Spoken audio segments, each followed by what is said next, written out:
the only enjoyment that can come from rebelling, from being a rebel, is to know that you're disobeying some command, to know that you're going against something, you're going against the status quo or the norm or some law. Then you are delighted. There is a sense of delight then. I'm thinking of the hippies in the 60s. They came out of the establishment. Their parents were establishment people, and so they rebelled against the establishment. It only has meaning, this rebellion, if you have something to rebel from. Hello, everyone. Martin Zender here, and so my thought to you today is what is Satan rebelling from? What is he rebelling from? We say he's not rebelling from anything. He was created to oppose God. That's true. And yet, how is it that he recognizes that Jesus Christ is the Son of God? You remember, he said that. You're the Son of God, cast yourself down. You're this, you're that, you're this, you're that. Satan knows more about Christ than Christians do. He gives him more credit than Christians.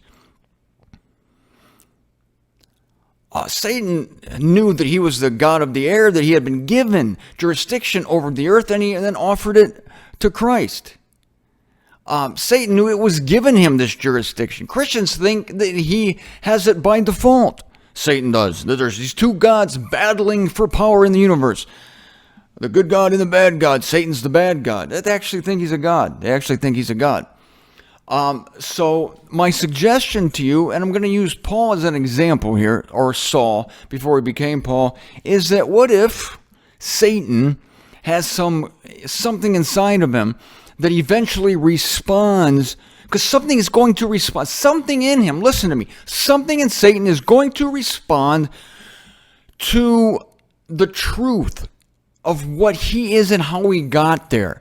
When he is standing before the judgment of God. Now he's going into the lake of fire for the eons of the eons. Yeah, but what happens to him after that? That's my question. Always is. What happens next? So Satan comes out of the lake of fire. But he's judged. He learns something. How does he learn anything if he's incorrigible? What was that one Von Trapp kid? He marches in front of Maria and says, "I'm incorrigible." I used to thought he said he was incorrigible. In other words, he was able to be encouraged. No, but he was incorrigible. He could not be reformed. but it turned out that Maria did reform him, and all it took was cutting out some drapery, cutting up some drapery, and making a nice little pantsuit for the kid. It inspired him to climb trees and act like a monkey. Fantastic reformation there. So I propose to you that Satan, there's going to be something in him that recognizes the truth. Well, he already does recognize the truth. He just doesn't submit himself to God. Satan recognizes more of the truth, again, than most Christians do. He knows he's the Son of God. He calls him the Son of God somewhere. I don't know where. I read it somewhere in the Bible.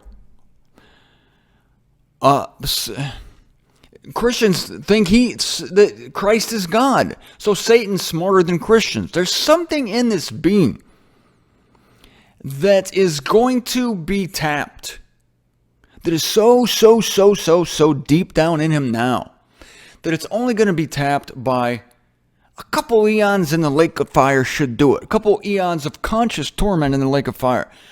Human beings are not consciously tormented in the lake of fire, and don't let me hear any of you saying that they are. For human beings, lake of fire is the second death. Satan, however, and the beast and the beast and the false prophet are tormented alive. But after that, something's going to kick in. Yeah, what is that something? Something is going to kick in. How can something kick in that's not there?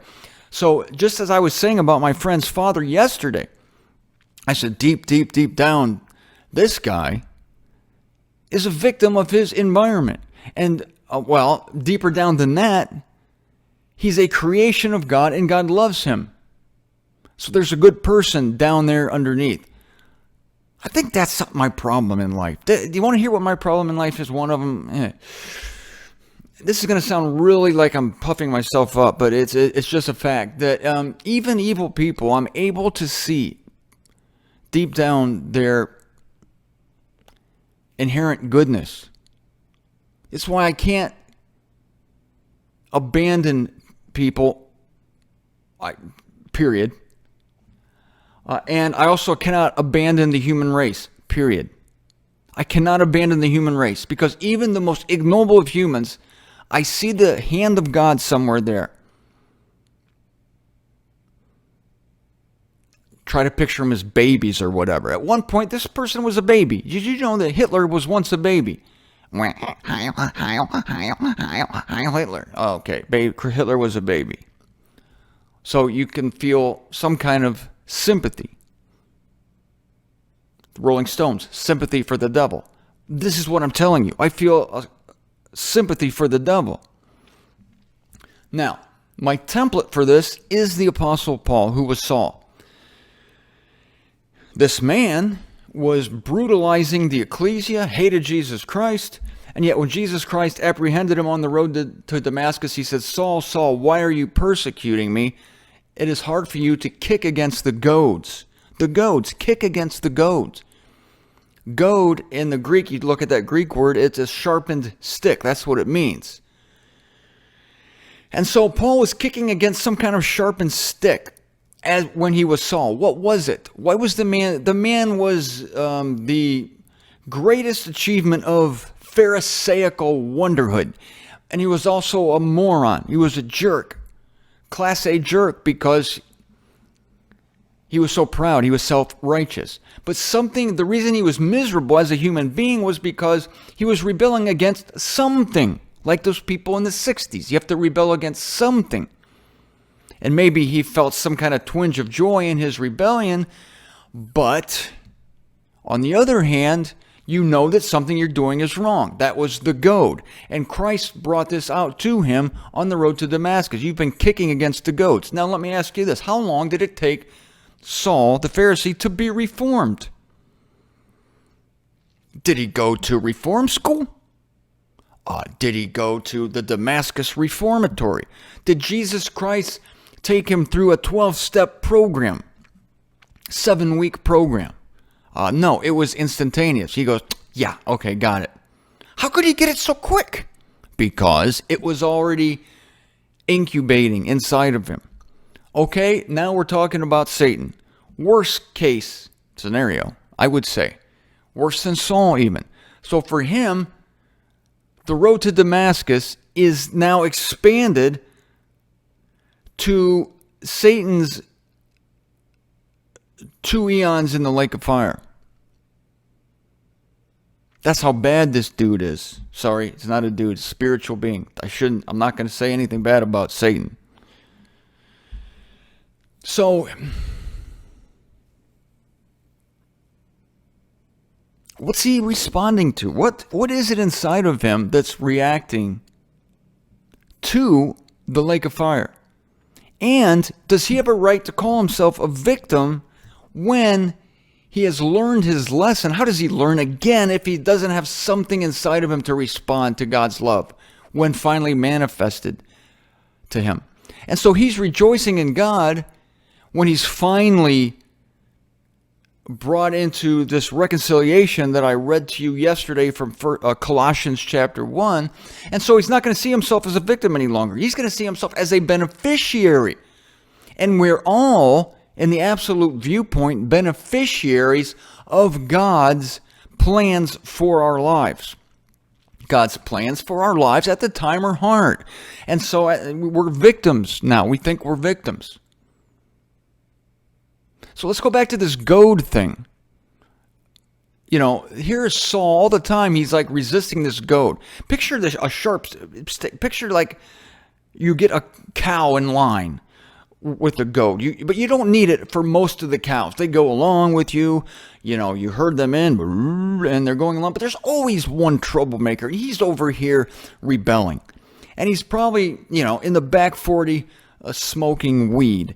And he's probably got a American flag bandana tied around his forehead, his huge little cow, his huge big cow forehead. He's a tough guy and he's not going to go along with the crowd and he's rebelling, but he's got an instinct and he knows that he's supposed to go with the rest of those cows, but he doesn't, you know, because he's a rebel. He's smoking his cigarette, got his bandana, he's got his leather jacket, but all it takes is that prod, that sharpened stick, the goad. And then he's back in line. He's back in line. This goad can come in many shapes and forms in our life. We go through trials, we get sick, we lose a loved one, some terrible thing happens, and it makes us reassess everything. Saul had his goad on the road to he had his goad all his career as a Pharisee, and this was brought home to him through the trial of getting blinded, knocked to the ground. Pretty good technique there, I would say. So I told my friend, I said, look, compare it to the cross. I said, and you've heard me use this example before. She hadn't heard it, I don't think, but the ultimate victim, Jesus Christ, you would think, look, everything about the trial was illegal. He was railroaded. They asked the population, release for us Jesus or Barabbas. And they said, release Barabbas and crucify Jesus. So, again, bad decision. So he was a victim. And who standing at the cross really could help but see it otherwise, including his mother, who was looking up at her naked son nailed to the stake and like, oh, this is terrible. And yet there's your salvation. There's your salvation of the world right there. There it is. So how much of a victim was he? Is he a victim? Yes and no. Yes and no. He's a victim. Yes. He's getting screwed by the system. You can say he's getting screwed by God, but no, because he is now raised higher than he was before. More power, more honor, more glory, because of the things he suffered, because of his trials. So, change the viewpoint. And my friend softened at this, and she understood the point. Not sure she's at the place yet where she could say, yeah, my dad's a victim. But in a sense, again, he is. In a sense, Jesus Christ was a victim. And in a sense, Satan is a victim. But I am not. This is where you need to resist the temptation of using victimhood. I'm going to discuss this in detail in a couple shows. Going to really just explore this idea of victimhood here. Haven't got to that verse in Paul. There's a place in Paul, Romans 7, that will excuse you for every bad thing you ever did. Remember Steve Martin? Well, excuse me. Well, you're going to be excused for everything you've ever done here. By something Paul says in Romans chapter 7. But by the same token, I'm also going to put you on the block and hold you accountable for things you do in your life. How can you do both things, Martin? I can do it because it's the difference between, again, I keep bringing this up, it's important, the absolute and the relative viewpoint. Relatively, we're all victims. Absolutely, we're beneficiaries. But since we think from God's point of view, I'd like us to, more and more, we think of ourselves as beneficiaries. It's true, we're objects of discipline. But I can say that even of this girl's father. He's object of discipline as well. You might say he's now a Saul, who knows that tomorrow's going to be the day he comes around. And we're all going to look back at the terrible time when he was abusing his wife, and we're going to see, oh, how necessary that was and how essential it was to his development, to his ultimate realization of how things had gone bad.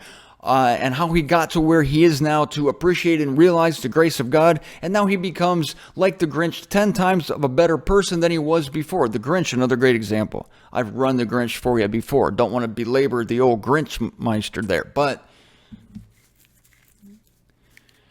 this is God's modus operandi the whole way through. And so using Saul as a template, I can say, I think with confidence, that there's something inside Satan deep down that will respond to the love of God when all those layers above that essential thing are burned off And there's a lot of layers there for Satan. Thus, the lake of fire for the eons of the eons. The fire in this case, not in the case of human beings tossed there, because they're killed. Human beings are killed by fire and sulfur. But sulfur is a purifying agent. And fire restores things to their essential elements. People are always using this argument about fire with me, with human beings thrown in the lake of fire. But it's clearly said to be death for human beings. For Satan, however, it is going to purify. It is going to strip layer after layer after layer after layer until the essential core is reached. And that essential core can be touched and will be touched by the love of God.